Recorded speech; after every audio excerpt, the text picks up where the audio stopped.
Xavier de Mazenot, fondateur de Adverb, que vous pouvez suivre toujours sur le live streaming de www.revolutionatwork.com ainsi que sur le hashtag revolutionatwork. Xavier de Mazenot, bonjour. Qu'est-ce que c'est que Adverb? Bonjour, Adverb, c'est une société de conseil Ouais. dans le domaine de la transition numérique. Mhm.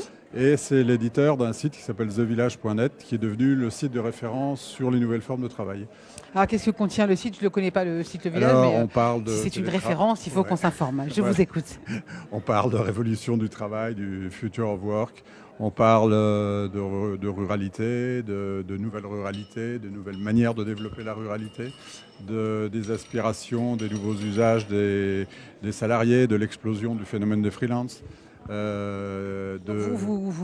mettez l'atmosphère et Voilà, puis on a une vous grosse veille, c'est retranscrivez ça. sur le site Et les tendances. voilà, on a plein de projets de développement, d'autres supports, d'autres médias autour, beaucoup plus pointus, parce que ce sont des sujets passionnants, mais ce sont des sujets extrêmement riches. Donc on est en train de retravailler un petit peu notre ligne éditoriale, de refondre le site et de le développer. Quand on est une boîte de conseil comme vous, est-ce que c'est important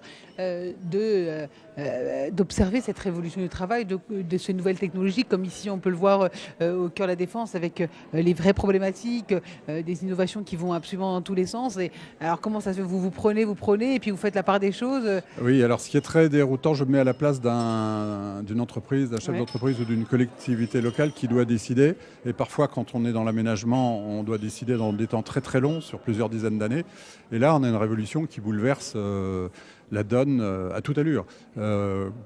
Pour prendre l'exemple de la Défense, du site de la Défense, on voit 2-3 sites web que fuyons la Défense ou autres, qui proposent des offres d'emploi pour proposer aux gens qui sont salariés et qui en ont marre du métro boulot dodo d'aller vivre ailleurs. Donc vous voyez qu'on se retrouve quand on doit aménager, quand on doit gérer, avec des problèmes qu'on ne soupçonnait pas, qui évoluent à toute allure. Donc nous, on avait commencé à faire de la veille, on a une culture du média, moi j'étais journaliste pendant 15 ans, donc c'est une espèce de curiosité.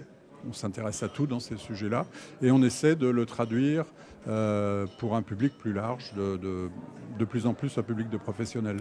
Vous triez? On essaie de tout traiter, mais on est une petite équipe et voilà. Et puis on voit des sujets qui prennent de l'importance, qui étaient des sujets, des signaux faibles.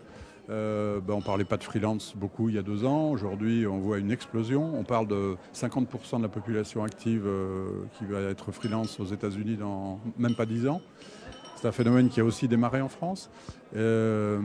On voit le phénomène des coworking, ça a démarré en 2005, ça restait un truc confidentiel pour des travailleurs indépendants. Aujourd'hui, on voit que ça touche en profondeur et ça modifie les usages en profondeur dans les entreprises. Alors, que ce soit le corpo working, du coworking interne, que ce soit les codes et les usages du coworking qui s'infiltrent dans les méthodes de management. Donc vous voyez qu'il y a des sujets innombrables et passionnants. Qu'est-ce qui vous étonne le plus dans toutes ces innovations qu'on peut voir? Alors, on a tout entendu sur les nouveaux concepts de bâtiments plus verts, plus potagers, le yoga, les Chief Happy Officers qui s'appellent maintenant cette nouvelle langue qui s'installe. Ou est-ce que c'est ces espaces de coworking? Qu'est-ce qui vous étonne, qui vous surprend le plus aujourd'hui, en 2017? Alors, il n'y a plus grand-chose qui nous surprend. Parce vous êtes blasé? Non, on n'est pas blasé justement, mais on est éveillé, tout nous ravit, tout nous intéresse. Donc il n'y a rien de spécialement étonnant. Alors il y a des choses qui nous agacent en revanche de quelque chose. C'est le greenwashing ou le workwashing. Parce qu'on voit beaucoup d'entreprises qui ne vont pas au fond des choses, qui se contentent des aspects cosmétiques du problème. Ce n'est pas avec un baby-foot que vous allez transformer votre management. C'est pas... Alors, il y a du bon, c'est-à-dire que le sujet est arrivé au niveau de conscience de tous les dirigeants. Ouais. Mais la manière de le gérer, on voit que la maturité n'est pas du tout la même suivant les entreprises. Oui.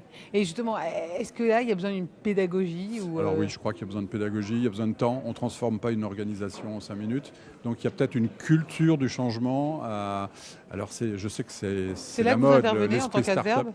Alors oui, on intervient dans la transformation des entreprises qui veulent transformer le travail chez elles. Alors ça peut être tout simplement niveau de base en mettant en place le télétravail, et il y a encore des entreprises qui le font, même si ça a l'air d'être un sujet un peu dépassé, c'est pas tout à fait encore dans les mœurs. Ça peut être du coaching de dirigeants aussi, de l'accompagnement, de l'éveil de dirigeants. Et donc on est plutôt dans la bonne voie, mais s'il y avait une recommandation à faire, c'est de creuser le sujet, de se mettre en veille et puis d'oser, de lancer des projets, oser, parce que c'est en faisant qu'on va changer les choses, je pense. Oui, mais d'abord, il faut comprendre. Je pense que les grands patrons ne sont pas non Oui. plus tous Non. voilà, familiarisés avec ces nouvelles méthodes et qu'ils ont besoin d'abord de comprendre. Oui, tout et puis alors, il le- n'y a pas que les grands patrons, même les managers intermédiaires, Oui. on a quand même une Ils sont peut-être dépassés culture. aussi par toutes ces Voilà. innovations. On ne sait pas Donc, ce qui est valable ou c'est pas, ça. non? Donc quand on est dépassé, on a un réflexe de refus, de crainte, Voilà. c'est normal, c'est humain. C'est la pédagogie du changement.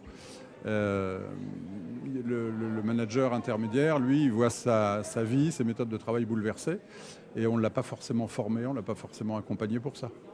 Ok, merci beaucoup Merci Xavier à vous. Devazo, c'est très intéressant, le fondateur de Adverbe. Et c'est maintenant Jean-Louis Samson et Fabien Escuela qui viennent nous rejoindre.